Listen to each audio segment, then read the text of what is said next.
There were 400 people, about 375, 400 people at the conference total.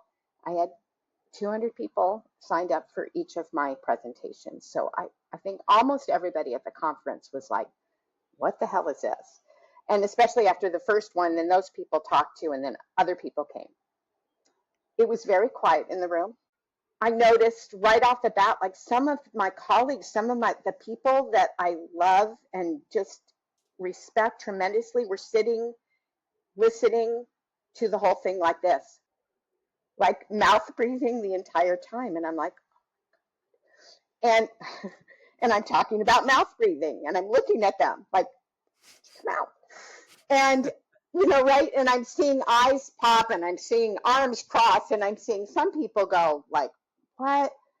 A few people going like, okay, like an open sort of receptivity.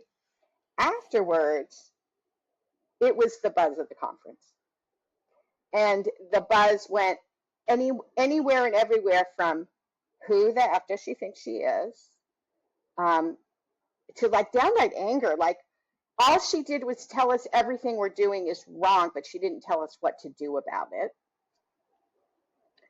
To really the thing that was most moving to me is I had people come up and pull me aside at the conference in the hallway, crying and saying, I think your story, what happened to you, is what happened to me.